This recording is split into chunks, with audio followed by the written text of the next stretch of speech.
اور اے آدم، تم اور تمہاری بیوی بہشت میں رہو سہو، اور جہاں سے چاہو اور جو چاہو نوش جان کرو، مگر اس درخت کے پاس نہ جانا ورنہ گناہگار ہو جاؤ گے۔ تو شیطان دونوں کو بہکانے لگا تاکہ ان کی شرمگاہیں جو ان سے پوشیدہ تھیں ان پر کھول دے، اور کہنے لگا کہ تم کو تمہارے پروردگار نے اس درخت سے صرف اس لیے منع کیا ہے کہ تم فرشتے نہ بن جاؤ یا ہمیشہ جیتے نہ رہو۔ اور ان سے قسم کھا کر کہا کہ میں تو تمہارا خیر خواہ ہوں۔ غرض مردود نے دھوکہ دے کر ان کو معصیت کی طرف کھینچ ہی لیا۔ سو جب انہوں نے اس درخت کے پھل کو کھا لیا تو ان کی شرمگاہیں کھل گئیں، اور وہ بہشت کے درختوں کے پتے توڑ توڑ کر اپنے اوپر چپکانے اور سطر چھپانے لگے۔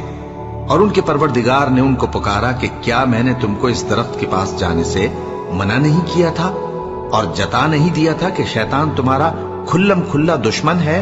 دونوں عرض کرنے لگے کہ پروردگار، ہم نے اپنی جانوں پر ظلم کیا، اور اگر تو ہمیں نہیں بخشے گا اور ہم پر رحم نہیں کرے گا تو ہم تباہ ہو جائیں گے۔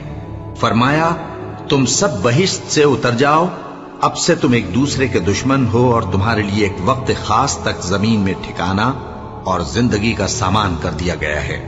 فرمایا کہ اسی میں تمہارا جینا ہوگا اور اسی میں مرنا، اور اسی میں سے قیامت کو زندہ کر کے نکالے جاؤ گے۔ اے بنی آدم، ہم نے تم پر پوشاک اتاری کہ تمہاری شرمگاہوں کو چھپائے اور تمہارے بدن کو زینت دے، اور جو پرہیزگاری کا لباس ہے وہ سب سے اچھا ہے۔ یہ اللہ کی نشانیاں ہیں تاکہ لوگ نصیحت حاصل کریں۔ اے بنی آدم، دیکھنا کہیں شیطان تمہیں بہکا نہ دے، جس طرح تمہارے ماں باپ کو بہکا کر بہشت سے نکلوا دیا اور ان سے ان کے کپڑے اتروا دیے تاکہ ان کے سطر ان کو کھول کر دکھا دے۔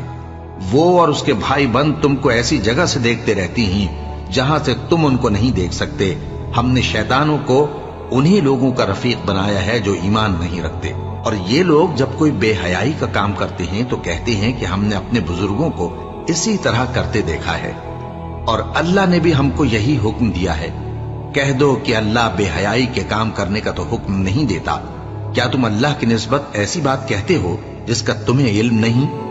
کہہ دو کہ میرے پروردگار نے تو انصاف کرنے کا حکم دیا ہے، اور یہ کہ ہر نماز کے وقت سیدھا قبلے کی طرف رخ کیا کرو اور صرف اسی کی عبادت کرو اور اسی کو پکارو۔ اس نے جس طرح تم کو ابتدا میں پیدا کیا تھا اسی طرح تم پھر پیدا ہوگے۔ ایک فریق کو تو اس نے ہدایت دی اور ایک فریق پر گمراہی ثابت ہو چکی۔ ان لوگوں نے اللہ کو چھوڑ کر شیطانوں کو رفیق بنا لیا اور سمجھتے یہ ہیں کہ ہدایت یاب ہیں۔ اے بنی آدم، ہر نماز کے وقت اپنے آپ کو مزین کیا کرو، اور کھاؤ اور پیو اور بیجا نہ اڑاؤ کہ اللہ بیجا اڑانے والوں کو دوست نہیں رکھتا۔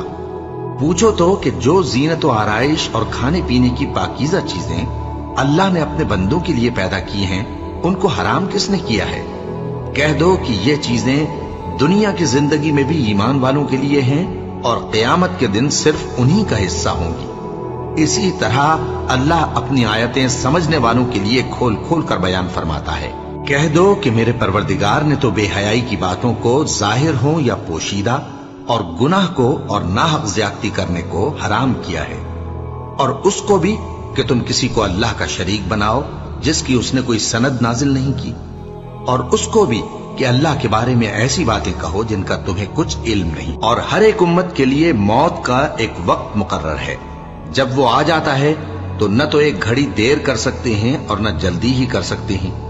اے بنی آدم، ہم تم کو یہ نصیحت ہمیشہ کرتے رہے ہیں کہ جب ہمارے پیغمبر تمہارے پاس آیا کریں اور ہماری آیتیں تم کو سنایا کریں تو ان پر ایمان لایا کرو، کہ اب جو شخص ان پر ایمان لا کر اللہ سے ڈرتا رہے گا اور اپنی حالت درست رکھے گا تو ایسے لوگوں کو نہ کچھ خوف ہوگا اور نہ وہ غمناک ہوں گے۔ اور جنہوں نے ہماری آیتوں کو جھٹلایا اور ان سے سرتابی کی وہی دوزخی ہیں کہ ہمیشہ اس میں جلتے رہیں گے۔ بس اس سے زیادہ ظالم کون جو اللہ پر جھوٹ باندھے یا اس کی آیتوں کو جھٹلائے؟